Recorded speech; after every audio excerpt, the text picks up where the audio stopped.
We have a Norwegian who is married with 4 children, obviously in Europe, who has just found our study in Revelation and who is making progress through it quickly. And every time he finishes, or every time they finish one of the ones in the past, I always hear from him and get some kind of note or some kind of message of where he is. So they're plowing through them pretty quickly. I think the last communication was about the 24 elders and the 4 living creatures. So, that's back in the middle of chapter 4. So there'll be a ways to go. I told him today, we're on Revelation 8:2.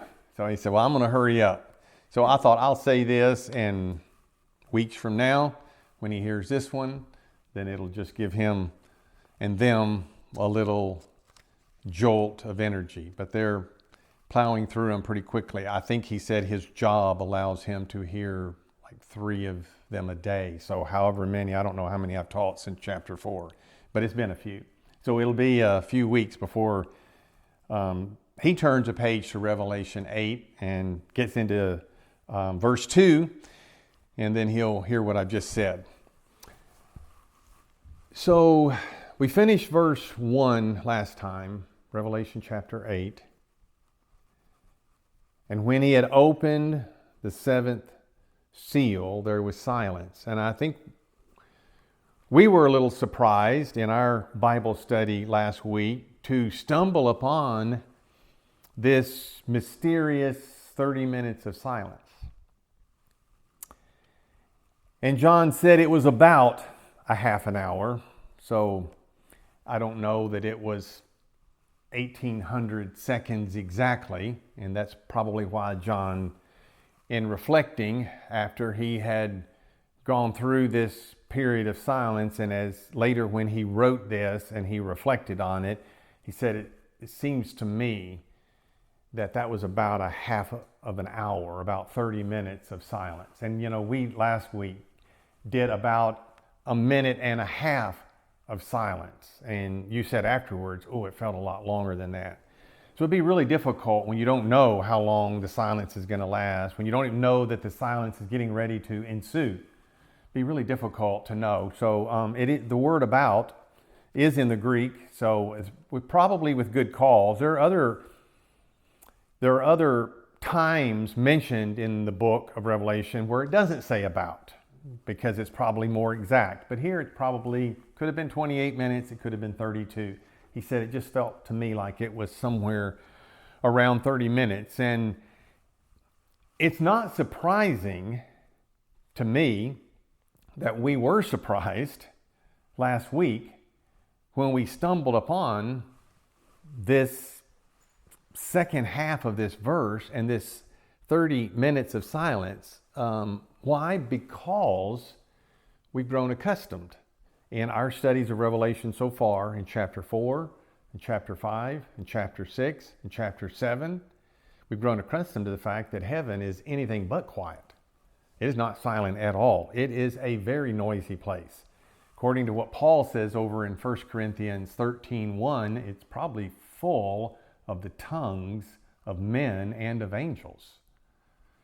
It's a very noisy place. We looked at that last time, and we looked at that many weeks prior, leading up to then. It has always been a very noisy place. And it's not just racket, it's worship. That's the kind of noise that's going on. It's worship that's going on.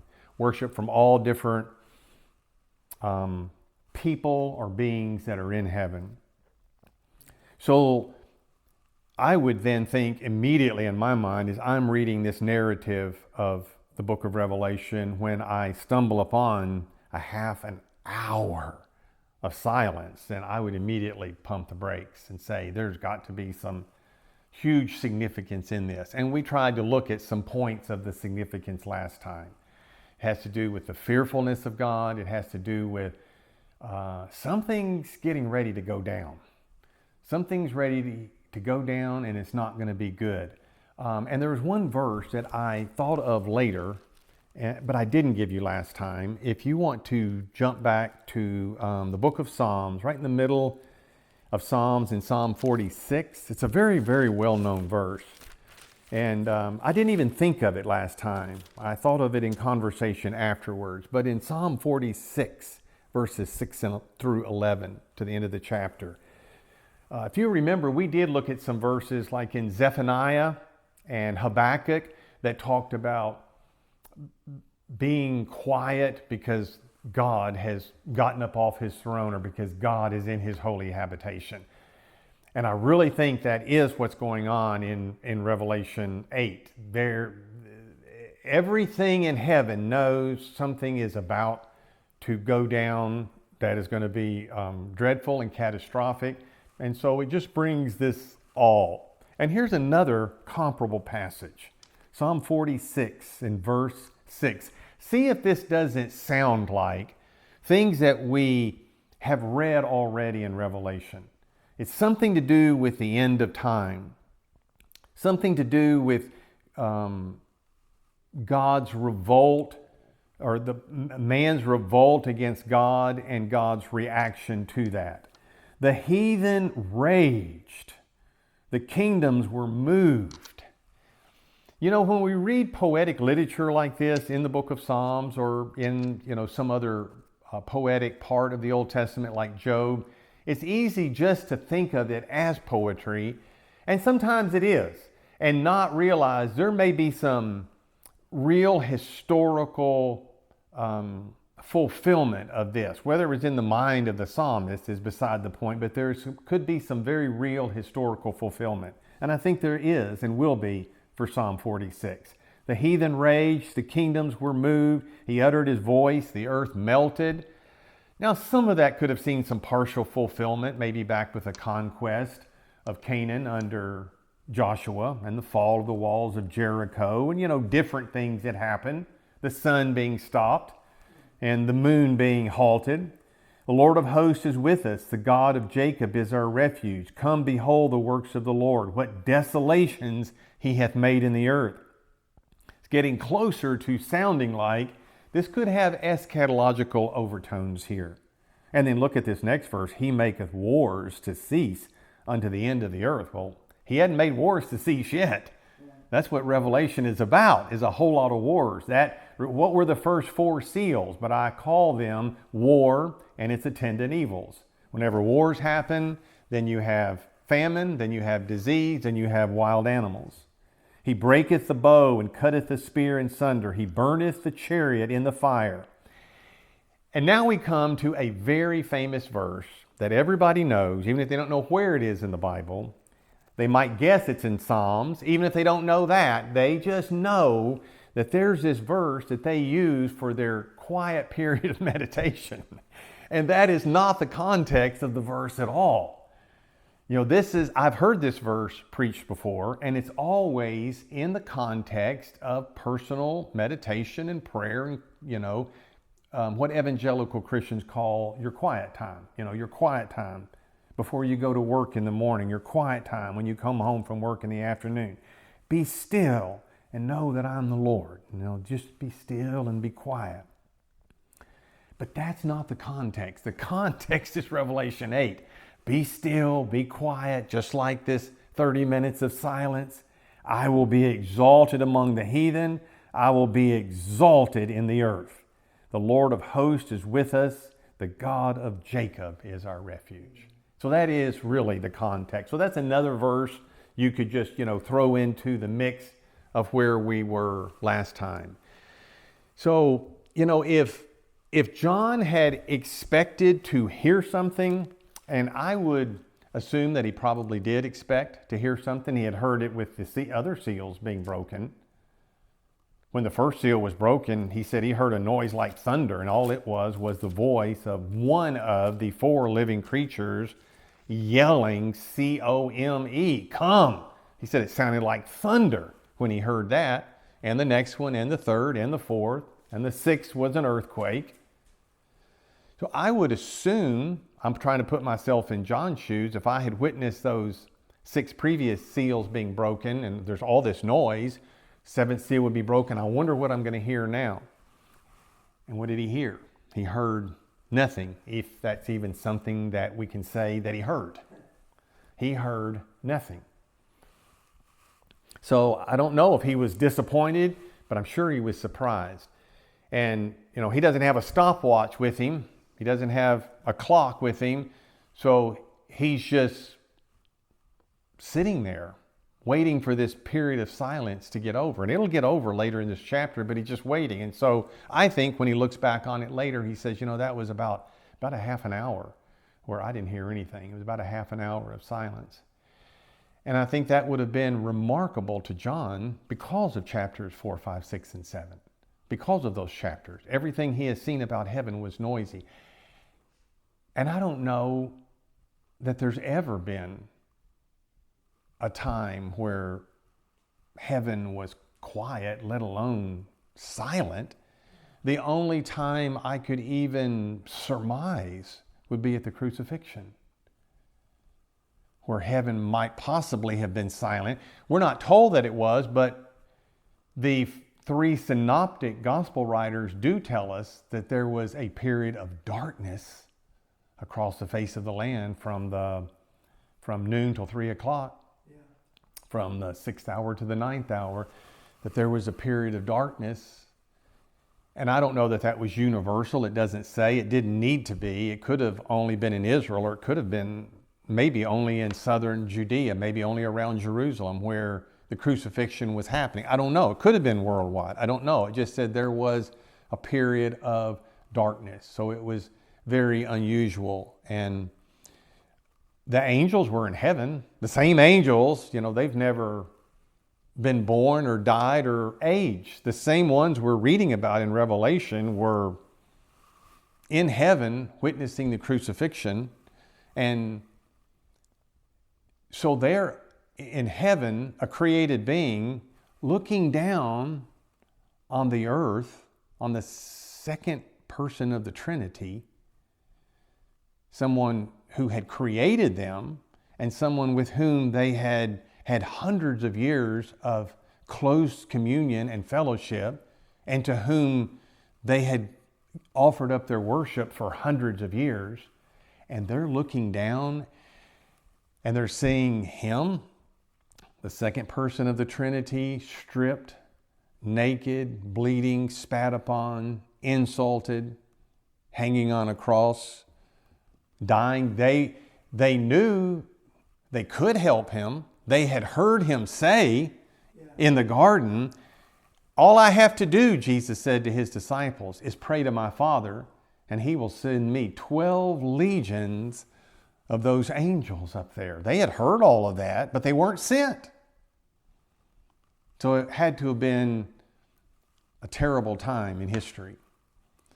A terrible time for the angels to witness what was going on. So I don't know what was going on in heaven. I just try, as I read Scripture, to pause and put myself in the position of the writer or the author or the recipients, the listeners of these things, and say, well, I wonder what was going through their mind. I wonder how I should process this. I don't want to go over it too quickly and just skim the surface. And I don't think we've done this in our study. We're trying hard not to do that all the time in our study of Revelation. And I don't think we have. I think we are always looking for the whole meaning and the whole message. You know, I heard a sermon by a minister. It was preached several years ago. Someone that I hold in high esteem. I hold him in high esteem. And it was a message on eschatology. And I don't remember the exact title, but I know in the title were the two words, last things, which is what eschatology is, the doctrine of last things. And because I knew the church background and doctrinal tradition he came from, I was just curious to see what he had to say. And as I began to listen, I thought I knew right where he was going. And he began talking about the fact that he felt that when people preach on eschatology, they leave out Christology, the doctrine of Christ. And so his big point was, I think all of eschatology is about Christology. and our focus should be on the Lord Jesus when we're studying end times and last things. But I know his church background and his theological upbringing and tradition. And when he comes to Revelation, none of these things really have any meaning because they don't really believe in the literal future fulfillment of these things. And he was making a good point that eschatology should be about Christology, but I don't think you have to choose between Christology and your eschatology and understanding all of these verses. I mean, we've been given all of this detail. Why all this detail if all it's about is about Jesus anyway? There's really nothing said about Jesus right here. It's just, I saw 7 angels and they stood before God. To them were given 7 trumpets. It's almost like, I think a lot of people would say what the gospel writers, Matthew, Mark, Luke, and John, are really wanting to tell us about is Christ's crucifixion and his resurrection. That's the climax. That's what everything in all 4 of the Gospels is headed toward. So what's all the rest of that stuff? Why don't we just skip that? Why don't we just be Christological? Why have the details about Paul traveling from this city to that city, and then he had a shipwreck, and then this happened and that happened? In other words, I don't think you have to choose between, let's make sure we emphasize the Lord Jesus in our eschatology, and let's make sure we understand all of these details.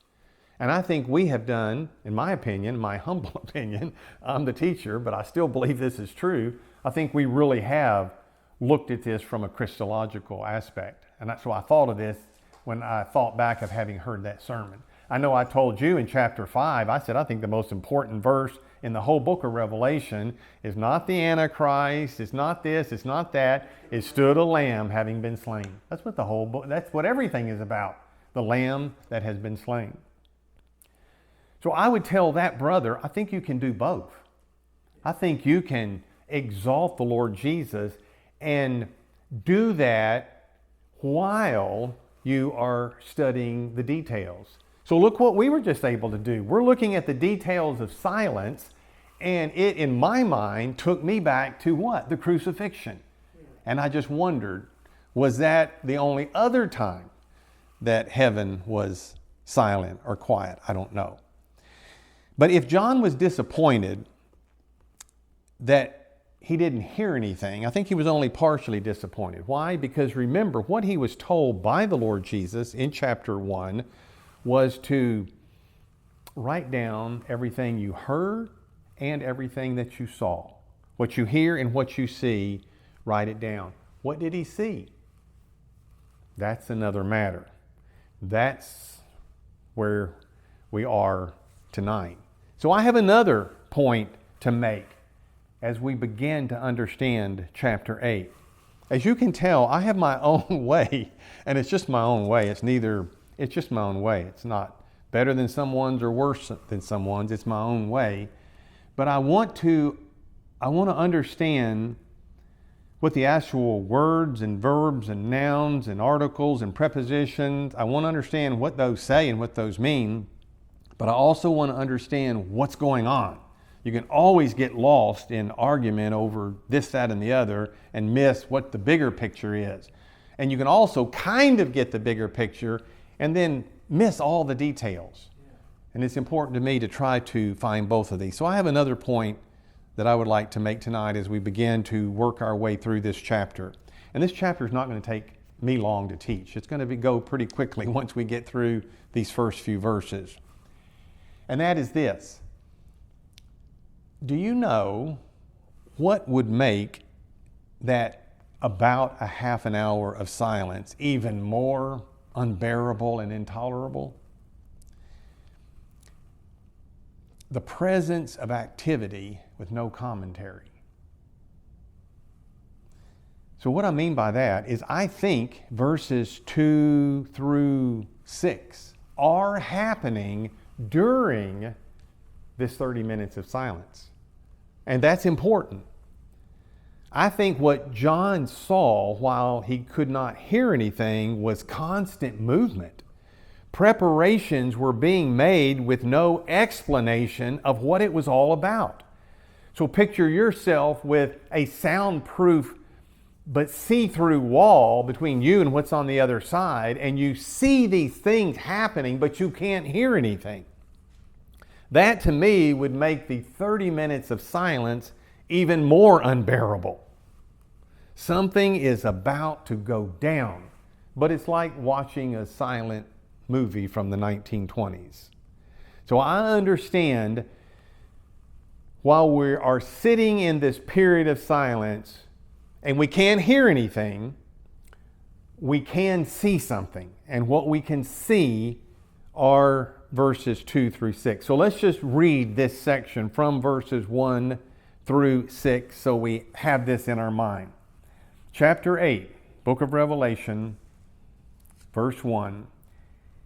And when he had opened the seventh seal, this is the last one, the scroll is now free from its seals. There was silence in heaven about the space of half an hour. And I saw the 7 angels which stood before God, and to them were given 7 trumpets.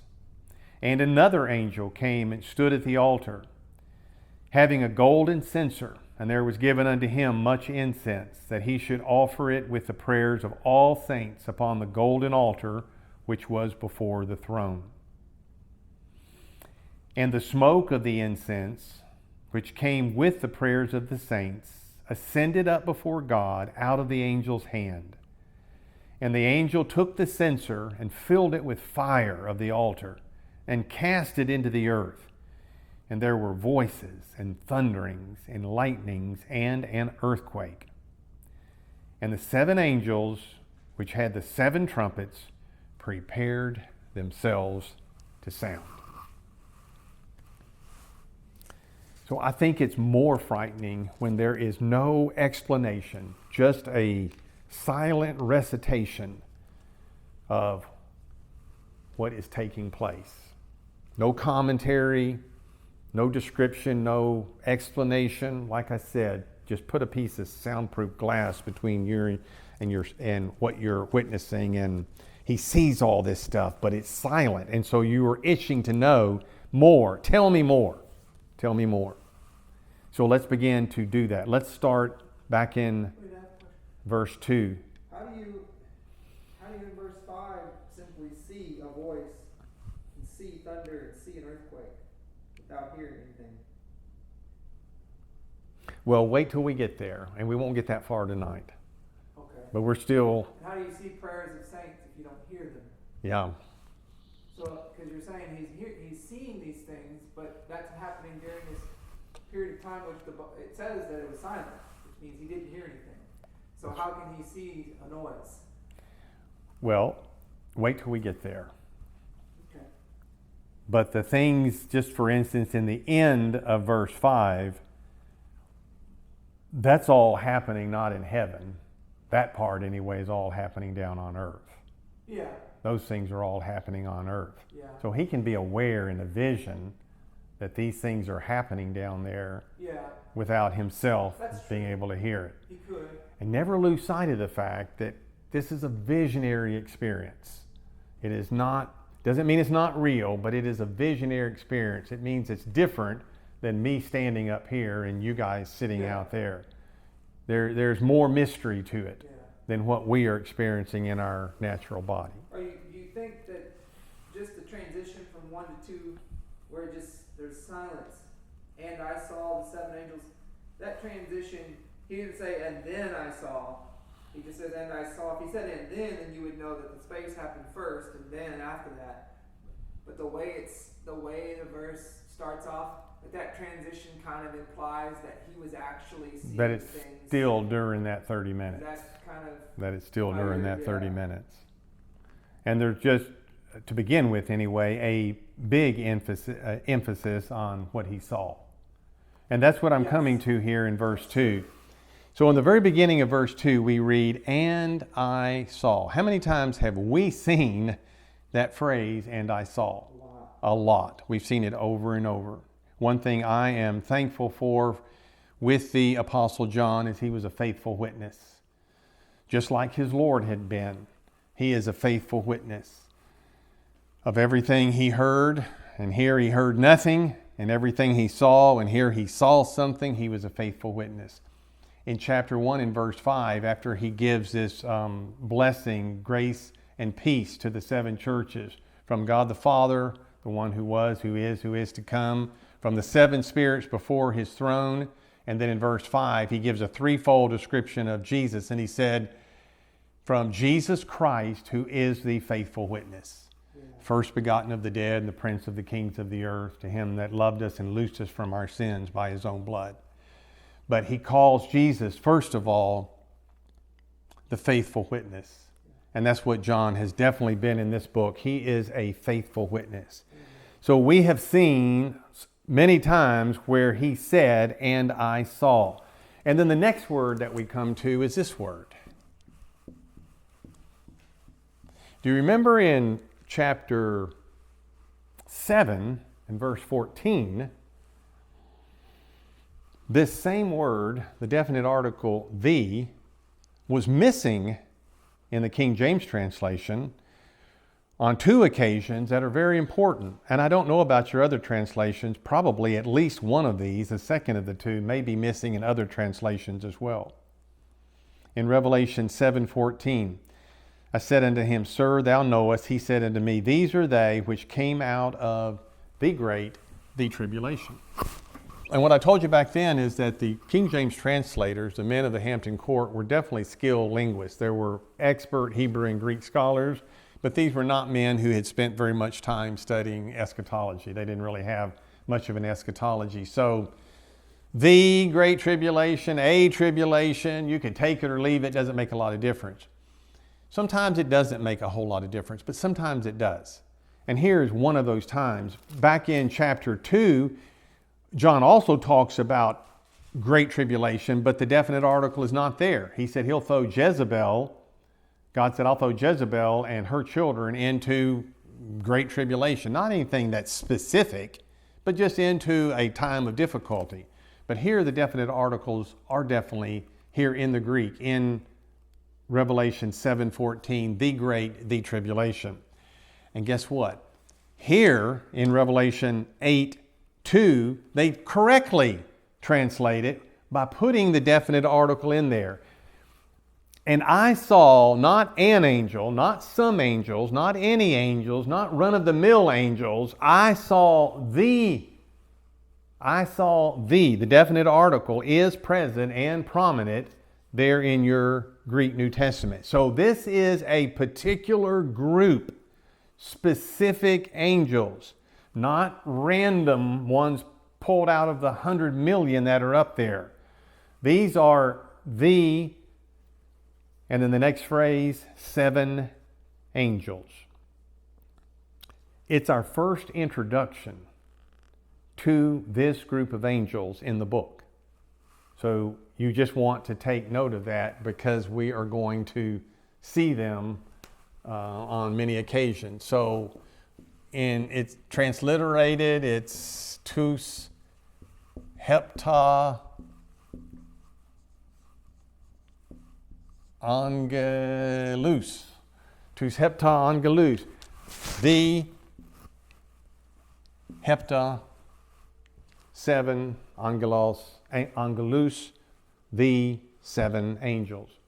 It's interesting that Jewish tradition in the period that is often called the intertestamental years, by that we mean a period of time between the testaments, between the close of the Old Testament, say Malachi, the last book in your Bible, and the opening of the New Testament, or Matthew, that 400-year period between the testaments, hence the name, the intertestamental period, that Jewish tradition ended up with a rather developed angelology, or a doctrine of angels, definitely more developed than the Old Testament. The Old Testament definitely talks about angels and spiritual creatures, beginning in the garden with the cherubim and the flaming sword, going all the way through. Now, by the time you get to the exilic and post-exilic books like Ezekiel and Daniel and Zechariah, you have a whole lot of references to angels and angelic figures,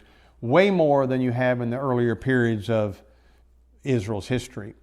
By the time we get a little later, and that is the close of the Old Testament canon and the opening of the New, by the time we get to that, Jewish tradition has a rather developed angelology. And what's interesting to see is that in that period, post-Old Testament, pre-New Testament, the Jews had a belief in 7 specific angels that were before the throne of God, and that it was a specific group of angels.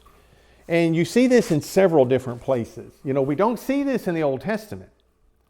When you're reading the Old Testament, can you think of a passage that talks about a group of 7, 7 specific ones? These 7 right here, heptah. No. But when you read a lot of the intertestamental books, you do find reference. One of the good examples is the book of Tobit, which is one of the books in the Apocrypha. There are several different groups of writings that are apocryphal or pseudepigraphal that are not in our Protestant canon. The books of the Apocrypha do happen to be in the Roman Catholic Bible, Apocrypha. This book right here is one of those. This book, Tobit, is one of the more interesting books of the Apocrypha. Now, they have their own value, historical, ecclesiological, theological, archaeological. They have their own value. It's just you have to read them with a grain of salt. They got some things in them that are very interesting and may well be true. And then they have some things that are definitely not true. So in this book of Tobit, he happens to be from the tribe of Naphtali, which is very interesting. Remember our study of the 10 lost tribes, that 10 of the tribes were lost, one of those being Naphtali. Well, here is an extra canonical book, way after the Assyrian captivity in 722. And this book was written probably in around 200 BC, still talking about someone from the tribe of Naphtali. So the Jews knew we hadn't lost anybody. No tribes have been lost. All the tribes are still here. Tobit is sick. Tobit needs to recover some money, some silver that he deposited somewhere else. So he has a son whose name is Tobias. And this is a fascinating story, which you can get the book of Tobit. It's like 14 or 15 chapters, and read it for yourself. And the narrative is about Tobias trying to go and get that silver. He does get the silver. On the way, he meets a woman he ends up marrying, comes back. His father's got some kind of blindness. His father is able to be healed. And it's just a great story. My point in referring to this particular book is in chapter 12 and verse 15 of Tobit. Tobias, the traveling son, has run across an angel whose name is Raphael. And guess what we find in this verse right here? Raphael tells Tobias that he is one of the 7 angels that stand before God. And Revelation hadn't been written yet. Revelation hadn't been written. And there's nothing in the Old Testament that says anything about these 7. So that's why I said a few moments ago, the books of the Apocrypha and the pseudepigrapha, they do have some value. You have to be able to confirm or refute what is written in them. But what's interesting about this is we know that there are 7 angels because we know that from Revelation 8:2. We didn't know that from the Old Testament.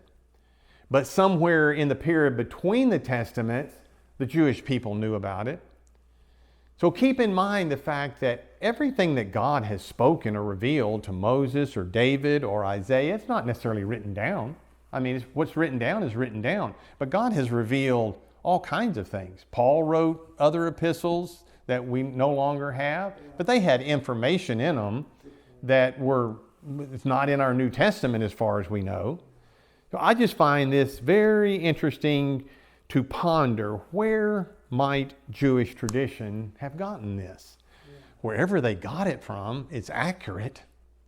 It's in the Apocrypha, but not in our canonical Old Testament books. But wherever they got this, it was accurate. So somehow somebody had had a revelation from God about these 7 angels, and it was simply passed down in oral tradition. So in Tobit 12:15, Raphael said, I am, and I quote, one of the 7 holy angels who present the prayers of the saints and enter into the presence of the glory of the Holy One. Just really, really fascinating. So that's just a little historical lesson to try to, I got a lot more to say about this. So far in Revelation, we have 3 categories of beings in heaven. And it's interesting to see as we go through the book, the roles played by these 3 categories. Do you know what have any idea what I have referenced to? 3 categories of beings, because some are people and some are not, beings in heaven. Well, the first category, remember, were the 4 living creatures. The 4 living creatures had something to do. They were the leaders in the first 4 seals. And you might not know this, we're getting ahead of the story, but they have something to do with the bowls.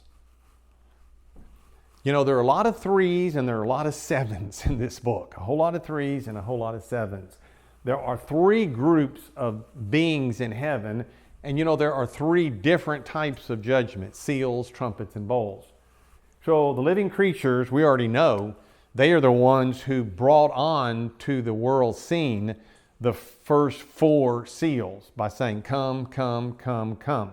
And the colored horses with their riders came on the scene. The second group of people were what? The 24 elders. Remember them? Now, they are only involved with John on a personal level. They don't have anything to do with judgments. This is fascinating. This is one of those broad pictures that you have to keep backing up to tie all the loose ends together, which may be a supporting argument for what I said way last year, that the 24 elders, contrary to what a lot of people say, they're some kind of angelic figures, they're human beings. The only time that word elder is ever used in the New Testament is always, it has reference to an elder man. It's not an angel or an archangel or seraphim, and it's definitely not the living creatures. So these are men, whoever you want to make them out to be, they are still men.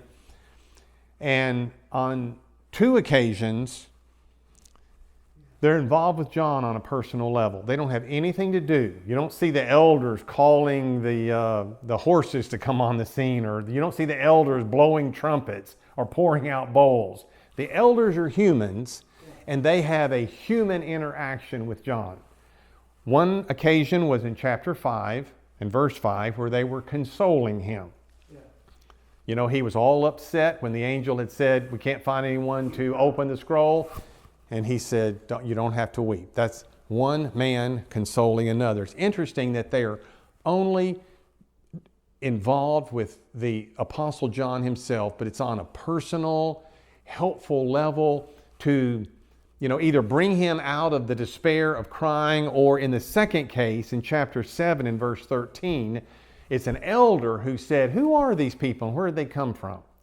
That elder was the one prompting John to get some more information that he needed, that we need, to know who are these people, this innumerable multitude. And we found out that these are the tribulation saints. And then the third group of people, which is the big group, I said people, are the angels. The third big group of beings in heaven are the angels. And they figure into just about everything. Remember in chapter 7 and verse 1, after these things I saw 4 angels holding the wind. And after that, verse 2, I saw another angel. And he was saying, don't let anything happen until we seal the servants of God. With the trumpets, we're going to see angels with all of the trumpets. We're going to see angels with the bowls and with many other things in the book. So the living creatures have to do with the first 4 seals, the bowls, the elders just with helping John the angels with all kinds of things. All right, so where are these? What are these angels doing? There's 7 of them. I mean, we are slowly working our way through verse 2. He said, I saw the 7 angels. I saw the 7, and they stood. A figure that speaks of their rapt attention. They are standing at all readiness to do whatever is told them. We don't have servants, we don't have kings in our country, but in the days when there were kings, or in the places of the world today where there still are kings, if you have servants of a king, they don't get to nap. They don't get to do anything but stand right there ready to do immediately whatever is said. And this idea of standing before is also so interesting, and you probably will not remember or be able to guess where this really comes to the forefront during the Old Testament days. I think all of these words, just wait and you'll see here in a moment, I think all of these words are important. He said, and I saw the 7 angels who stood. Okay, that's where we are, who stood. This really comes to the forefront, believe it or not, back in the days of the ministry of Elijah and Elisha the prophet. If you'll go back to the Old Testament, we're just going to, or I'll run out of time tonight. We'll just look quickly at a couple of places where we see this. This is where this phraseology first begins to pop up. And we see it over and over with them. 1 Kings 17, this is the introduction to Elijah. This is the first time we see him. And it's in the very first verse. And Elijah the Tishbite, who was of the inhabitants of Gilead, said unto Ahab, as the Lord God of Israel liveth, before whom I stand. I know that just seems to be a vanilla phrase that has really no meaning to it. To me, it's interesting that I see it over and over again with these 2 particular prophets, and you just don't see it as much elsewhere in the Old Testament. It's like somehow, well, at least Elijah, he and Elisha, they were more conscious of the fact that they were directly God's servant than other prophets. I mean, we don't know if that's true. And they had something to do, where the other prophets, a lot of them were prophesying. Yeah. But they're going to work miracles. They are standing ready. They do prophesy, but they are actually miracle workers in the Old Testament. And kills a bunch of people, So we see it there. Then in chapter 18 and verse 15, Elijah said, as the Lord of hosts liveth, before whom I stand. And then when you go over to 2 Kings, and we will see that his disciple, Elisha, the same terminology is used of him. In chapter 2 of 2 Kings and verse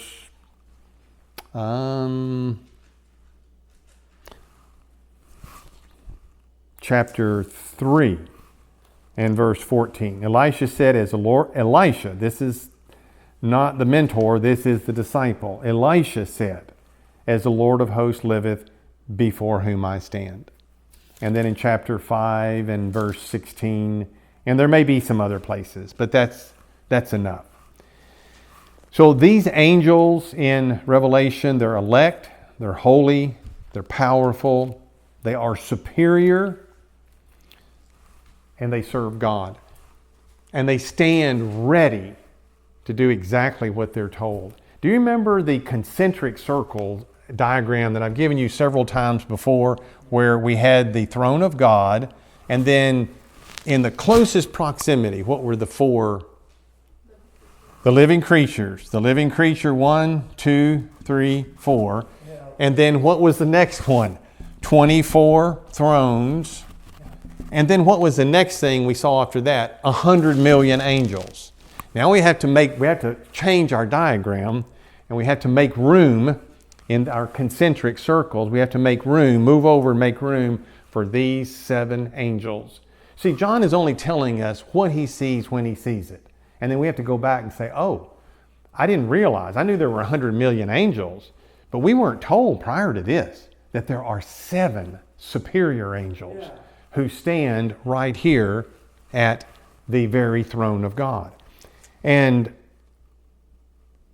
so who are these angels? Who are these angels? If we go back to where I was a few moments ago, and let's talk about intertestamental period, guess what? If we read in the book of Enoch, there's a first Enoch, a second Enoch, and a third Enoch. And Enoch has an interesting passage. It's actually quoted by Jude about the Lord coming with 10,000s of his saints. And that's not anywhere in the Old Testament, a prophecy that Enoch gave, allegedly, but it's not in our Old Testament, but it is in one of these intertestamental books. It's in the book of Enoch. In the book of Enoch, we find out the names of these 7 angels, and here they are. Uriel, Raphael, Raguel, Michael, Serachael or Seraquel, Gabriel, and Remiel. All L's. Do you believe that can be? We don't know. One thing we do know is that there are 2 angels in heaven and in the Bible named Gabriel and Michael. We know that from the book of Daniel. We don't know if those 2 are part of these 7 because we're not told that. But it would stand to reason that they probably are, but we don't know. So anytime you make a statement like that, it's pure speculation. You say, well, I'm going to speculate. Where did they come up with Raphael and Uriel and Raguel as being that?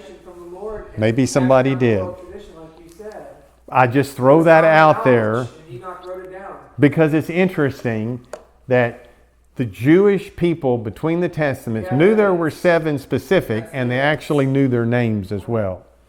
So whether those are the 7 names and whether Michael and Gabriel are a part of these 7 specific ones in Revelation 8:2, we simply don't know. What was the book? Was it first or second Enoch? First Enoch. Do you have like a reference? I don't. It's in that book. Yes. I don't.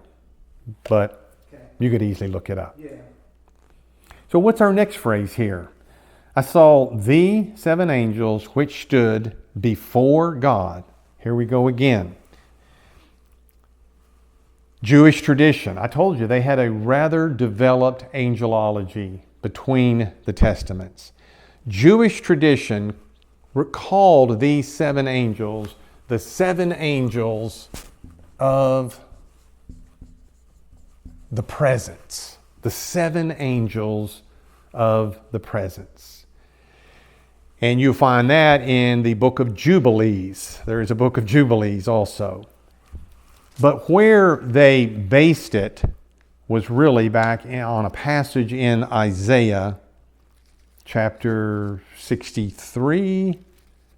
Isaiah 63, if you want to go there first, and we're going to turn to a new passage. Isaiah 63 and verse 9, where we read, speaking of Old Testament Israel, back in the days of the wilderness wandering, in all their affliction, he was afflicted, speaking of God, and the angel of his presence saved them. Now, when we read the Old Testament, we do realize that the angel of his presence is none other than Malach Yahweh, and that is the pre-incarnate Christ, the supreme angel of his presence, saved them. In his love and in his pity, he redeemed them, and he bare them and carried them all the days of old. But you want to see a really interesting passage? Turn over to Luke's Gospel. So we'll go from the Old Testament to the New Testament, and we actually see, trying to kind of bring some things together, we actually see one of these angels that the Jewish scribes between the Testaments tells us his name. We happen to also know that his name is such because we see it in several places in the Bible, both Old and New Testament. In Luke chapter 1, when Zechariah has gone into the temple to perform his priestly duties, He and his wife, Elizabeth, are barren. He's prayed for a child. God hears his prayer, and he's going to have a son through a miraculous birth.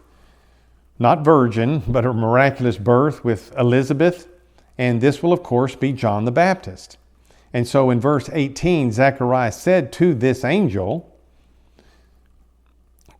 whereby shall I know this? Whereby shall I know what you told me is true? You've told me all this stuff. How can I know that it's true? Because he said, look, all reason stands against what you have just predicted.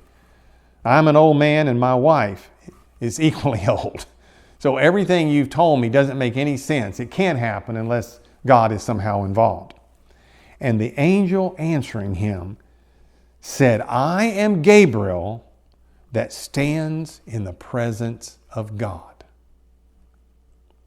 That's different than those 100 million angels that are in heaven.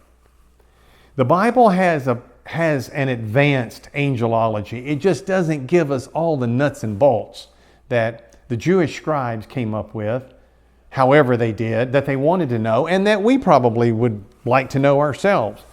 But Paul makes an interesting statement. I'm going to say it's in Colossians 2, probably towards the end, middle to the end of that chapter, where he warns against worshiping angels.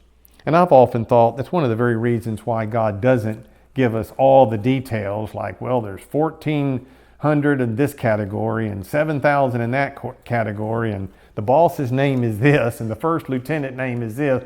Before you know it, we would have just a complex chart about all the angels up there, and it would just be a mess. So God just withholds most of that from us. But he gives us enough that makes us curious, makes us know there's a whole lot more we'll learn when we get to heaven. But we know when we get to heaven, there are two angels that one will be named Michael and one will be named Gabriel. And we actually know a lot of things about them. And don't forget what I'm saying right now, because when we get to the end of our study of Revelation, I'm going to have a lot more to say about Gabriel. So don't forget that particular angel. Anyway, he tells us, I am an angel who stands in the presence of God. Now, he didn't say I'm one of those 7, but he does say I'm an angel who stands in the presence of God. So again, it's a little speculation, but it's very well possible that he is one of those 7. What else do we have before we're done tonight? I saw the 7 angels which stood before God or in God's presence, and to them were given. That is one of the most common phrases in the book of Revelation. Yeah. It either to them was given or to them were given, to him was given, given. We're not told to them were given who did the giving. We're not told who it was that handed over the 7 trumpets. But we're told to them were given. And as I said, it's one of the most common phrases in the book. Don't overlook it. And we have seen it already. I'm just going to go back with you with the time we have left tonight, which isn't much, and just look at a few of the places. And then I want you to be cognizant as you read Revelation, and you're going to see it pop up some more. But in chapter 6 in verse 2, this is the rider on the white horse. He that sat had a bow, and a crown was given to him. Verse 4, this is the second rider on the second horse. There went out another horse that was red, and power was given to his rider to take peace from the earth, and that they should kill one another, and there was given unto him a sword. We can't look at all of these, but let me just mention them. We'll look at a few. Verse 8, verse 11, chapter 7 and verse 2 and verse 3, chapter 8, verse 2, verse 3, chapter 9, verse 1 and 3 and 5, chapter 11, verse 1, verse 2, verse 3. We will look at some of these later ones. Look over in chapter 13, and this is just a sampling. Chapter 13 and verse 5. This is the beast that has arisen out of the sea. And what do we read in verse 5? I mean, this is so common It's obviously something John wants us to take note of. And there was given. Why didn't he just say he's got a big mouth and he says things he shouldn't say? And there was given unto him a mouth speaking great things and blasphemies. And power was what? Given unto him. He didn't have any power of his own. Power was given unto him. It's like it's telling us about God's sovereignty. It is. It's what John is trying to tell us. Whether it's good angels who were given trumpets, whether it's bad riders on colored horses, whether it's this beast rising from the sea, it doesn't matter. Nothing happens without the one who is in control, controlling. And in verse 7, to this same one, it was given unto him to make war with God's people. And what else was given to him? It was given that he's going to win. At least some type of partial victory. It was given to him to make war with the saints and to win and to overcome them. So obviously, the point being made to these early Christians, let's never forget that this was written to the 7 churches in Asia Minor who were about to go through persecution. The point was being made to them was that God is in sovereign control of every single event. Yeah, and all that go upon the earth shall worship him, because he was given power over the saints, but also power over everyone else, over all kindreds and tongues. And you'll worship him if your name's not written in the book of life. And it says, if any man have an ear, let him hear. That's right. And as you continue to read the book, just please make note of every time something was given or things were given to people or to a particular person. Amen. Because John is definitely trying to underscore the sovereignty of God there. So in conclusion tonight, that's as far as we're going to get. We've got a period of about a half an hour of silence. And the first thing that John sees during this period of silence, he sees 7 angels, these 7 angels, who are the angels of the presence. And then the next thing he sees is that someone gave them 7 trumpets. That's what this vision is all about. We finally are to what the vision is all about. The vision is all about the 7 trumpets, not about anything else. The vision is about these 7 trumpets. So between now and our study next week, think about what you know from the Old Testament and the New Testament. What have they taught us about trumpets? Because we have a lot of interesting things to study and learn and ponder and think about next week. 7 angels given the 7 trumpets. We'll start with those 7 trumpets next time. I get so thrilled with you, Jesus. You're the truth, the life, the way. I get so thrilled with you, Jesus. You satisfy my longing soul. I get so thrilled with you, Jesus. You're the one who makes me whole. I get so thrilled with you, Jesus. Every moment of the day. I get so thrilled with you, Jesus. You're the truth, the light, and the way. I get so thrilled with you, Jesus. You satisfy my longing soul. I get so thrilled with you, Jesus. You're the one who makes me whole. I get so thrilled with you, Jesus. Every moment of the day. I get so thrilled with you, Jesus. You're the truth, the light, and the way. I get so thrilled with you, Jesus. You satisfy my longing soul. I get so thrilled with you, Jesus. You're the one who makes me whole. Every day with Jesus is sweeter than the day before. Every day with Jesus, I love him more and more. Jesus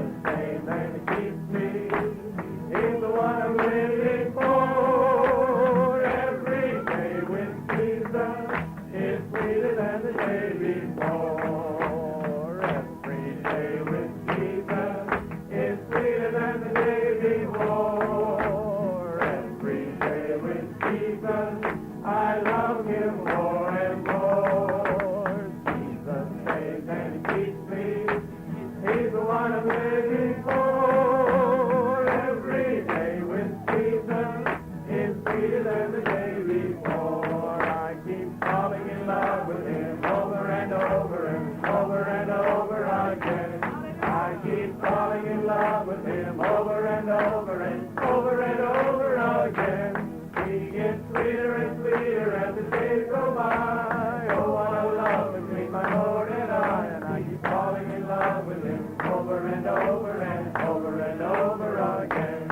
I keep falling in love with him over and over and over and over again. I keep falling in love with him over and over and over and over again.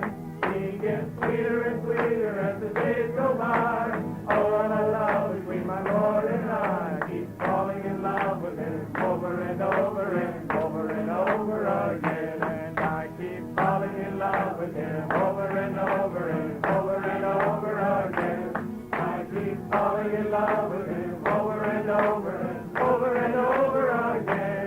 He gets sweeter and sweeter as the days go by. Oh, what a love between my Lord and I keep falling in love with him over and over and over and over again. And I keep falling in love with him over and over and over and over again. I keep falling in love with him over and over and over and over again. He gets sweeter and sweeter as the days go by.